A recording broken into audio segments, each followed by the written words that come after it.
Roe versus Wade got overturned and people are losing their shit. So, cards straight out on the table.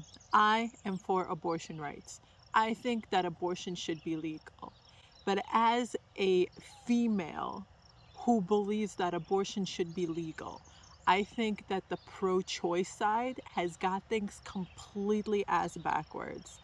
And in the craziness, the midst of everything that's going on, I can't hold my tongue. I had to come on and I had to share what I'm seeing as a trained critical thinker going on.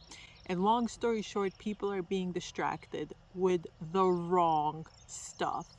And really, a lot of pro choice people are making us take 2 steps backwards instead of making any progress forward. So, this is what this video is about. I'm going to first share some problems with the pro-life side, because I do think that there's a lot of contentious claims being made by those guys. And I'm also going to share some major problems that I see going on with the pro-choice side. And, you know, you should never raise a problem without also suggesting some sort of solutions. So at the end of it all, I am going to give a solution for what I think is actually going to make us progress as a people, instead of sitting around and rabbling and being distracted about the wrong kind of stuff. So, hey, there's drivers. Welcome back to my channel. Guys, if you're not subscribed, please hit the subscribe button, turn on notifications so that you know when we come out with a brand new video each week. So anyway, let me just dive straight into the stuff. So the pro-life side, right? I always get confused, right? There's such contentious labels to begin with. Pro-life and pro-choice, like, come on, get out of here. I hate labels like that. I hate categories. I think they go they kind of just skirt over the nuances of issues, right? And when you're studying something like morals or ethics, just having a debate about what's right, what's wrong, what's good, what's bad, like anything like that, it's the nuances that matter, right? So you can't just lump things up into categories. But anyway, let's talk about some problems with making abortion illegal, right? So first of all, when you don't allow a woman to have an abortion, when you don't allow her to abort a fetus, what do you think is going to happen to that kid? It's not going to be good. If the mother wanted to get an abortion, that kid is not coming into the right kind of environment, into the right kind of parental structure, into the right kind of societal structure. It's either the mother just doesn't want the child, so you have somebody that's not ready to be a mother, that's being forced into being a mother, or the mother isn't physically able to take care of the child, so she might want to be the mother, but she doesn't have the means to do it. Whatever you have the case, you're putting the kid into already really shitty circumstances. And shitty circumstances create shitty kids, and shitty kids grow up to be shitty adults that bring the entire society down. There's so many kids out there that are in foster care, that are in the system. Not even that. There's so many kids raised by parents that weren't ready to be parents. And these people, like, yeah, okay, they grow up to be shitty adults, but they themselves are also miserable, right? They have depression, they have anxiety, they have a plethora of psychological and mental issues, right? This is just bad for everybody. Second problem I see is this idea of a woman having right over her own body.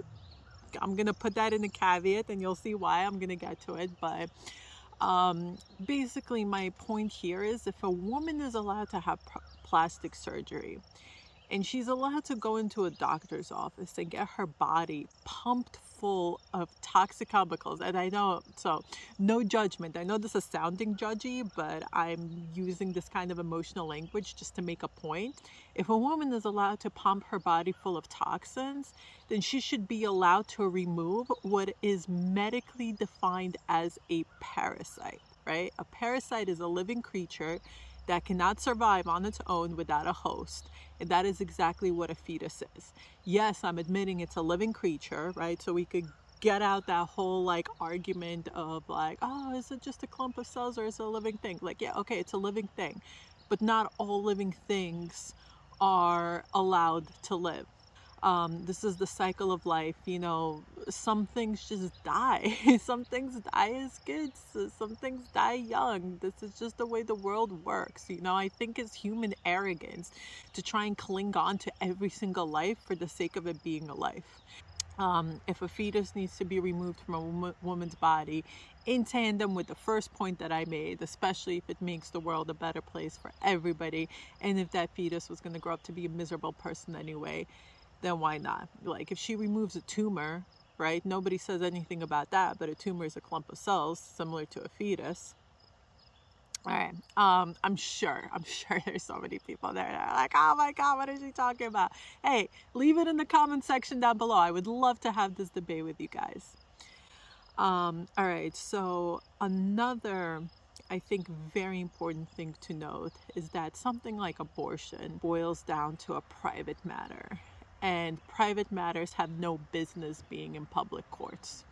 Public courts should be a space where public issues are discussed. So something that affects all of society, not something that just affects one particular person or one particular nuclear family. In all this time that the courts are taken up arguing about whether abortion should be legal or not, that time could be so much better spent on getting to all the cases, for example, that are being pushed to the side. And there's so many things that haven't been done yet and haven't been brought to court because it's so congested. One great way to clean up that congestion is to take all these private matters the hell out of there where they don't belong. Civil court, sure, you have a private matter, you can't handle it personally, you want to bring it to a civil court judge, that's a different thing. But Supreme Court has absolutely no business dealing with private matters. Call me crazy. Anyways, that's the problem I see with the pro-life side. Now let's get to the pro-choicers. And this is where I have a feeling I'm gonna lose some friends. But you know what? I gotta say it, man. So first of all, let me preface this by saying these are all my opinions. Usually my videos are very, very well researched. I have a lot of papers, peer-reviewed, scientific, published papers that back up the claims that I make in these videos.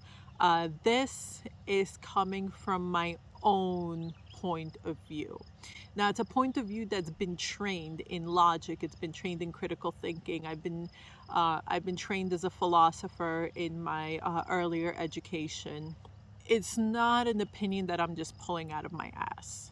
So the biggest problem I see with everybody right now that's freaking out over the overturning of Roe versus Wade is that we are focusing too far down the chain of responsibility, right? So we are looking at it, okay, so conception, right? Woman gets pregnant, what do we do after that, right? Abortion or no abortion. And I'm appalled. I'm frankly, utterly appalled at how nobody has drawn attention to the horrible, horrible lack of proper sex education for females. In the past year, I have been really studying on what it is to be a female. I've been learning all about the female hormone cycles. I've been learning about the menstrual cycle. I've been learning about everything that it is to be a woman. And I'm in my 30s, and guys, like, this is the first time that I'm learning this stuff. And I've literally been given, hot buzzword, misinformation about my own body and my own gender, and the biology of what it is to be a woman. And it's like, it's mind-blowing how few women know of what it is to be a woman. Like, really, if women and girls, especially girls, young girls, and you know what, guys too, boys, men, everybody, if people were just educated, properly educated, with the right biological information, we wouldn't even be bickering about this stuff. And if women were given this kind of information and they were taught how to track their cycles and understand the messages that their body sends, they would understand, and this is a kind of segue into my second point, that we always have control over our bodies. Like, the government has no say about it whatsoever. Like, I'm seeing all these signs and all these all these marches, and when they're saying like, oh, like, again, men trying to decide what to do with my body, or like, give me back my body rights or stuff like that. It's like, no, honey, they've always been yours. They're always yours. A lot of women haven't taken that responsibility over their bodies. Responsibility means like taking control of everything that it is to be a woman. So I have a very difficult time taking any woman seriously that says, I have right over my body, who doesn't also know when she's ovulating, or when she's in her luteal phase, or when she's in her follicular phase, or when she's about to menstruate, or even what those words mean, and really, like, again, this kind of sounds judgy. I'm not judging. Like, I'm not blaming these women at all. Like, ladies, nobody taught you any better. Nobody taught me any better.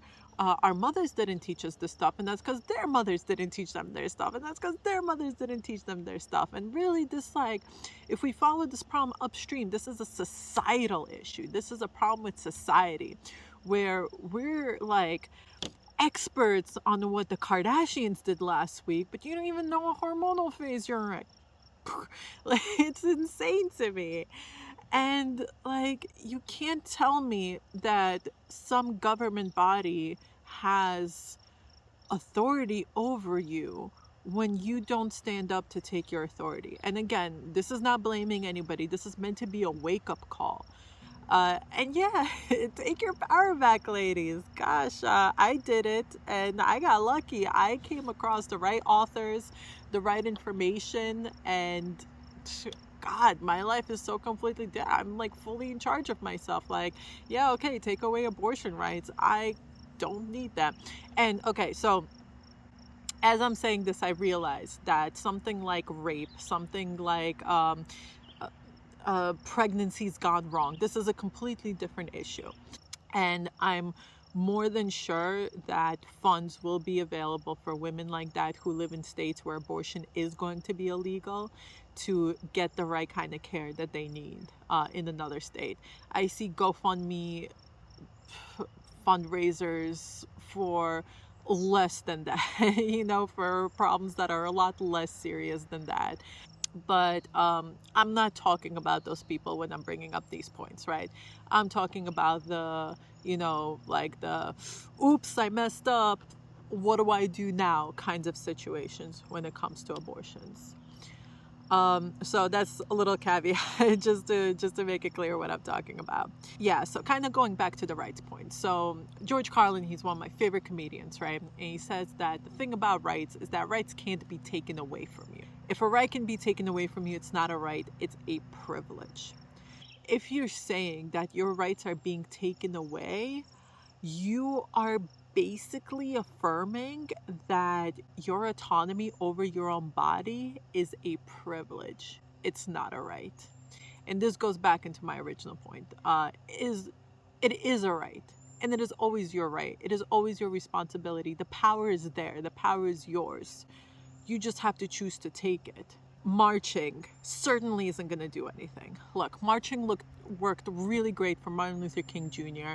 because it was something new in that time, right? Nobody expected it. They didn't know what was going on. These people are peacefully marching up to the steps of the White House in all these cities, and they're like, holy crap, like this is something. This is a big demonstration.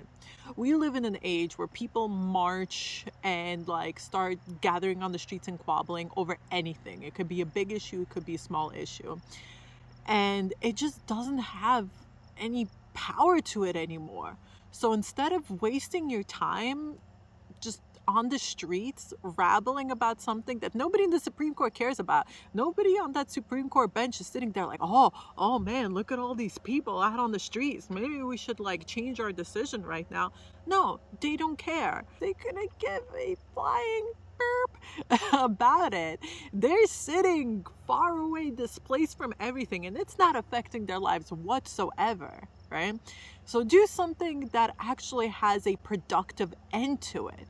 Yes, have a voice, but when you are also producing action that is effective towards your goal.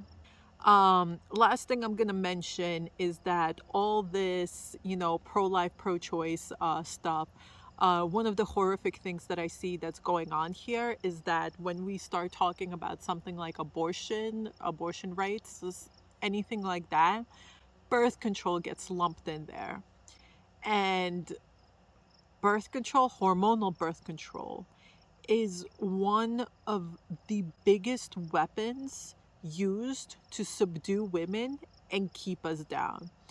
It is absolutely horrific. It is literally a hormone disruptor. Like, it's marketed as a hormone disruptor. It's a, take this to make your hormones stop acting in the natural way. And it is god awful. No woman should be on hormonal birth control. Like I said, know your cycle.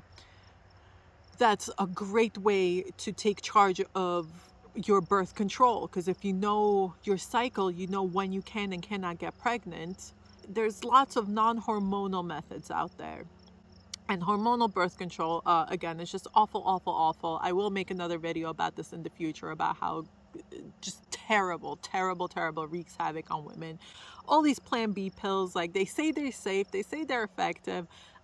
Something told me that's kind of messing with your insides too. I think that these things need to be kept separate in these kinds of debates. And this is another critical thinking issue that I see happening all the time. We kind of take things that are kind of in the same area and we conflate them and lump them together into the same issue. And it's not. I am all for abortion rights. I am all against hormonal birth control. Ban that shit. Get it out of women's hands. It is absolutely terrible. But give them access to abortions. That's my opinion. So anyway, that's my rant. Those are my thoughts on this issue. I think that, again, just to kind of reiterate, we're being distracted by the wrong things.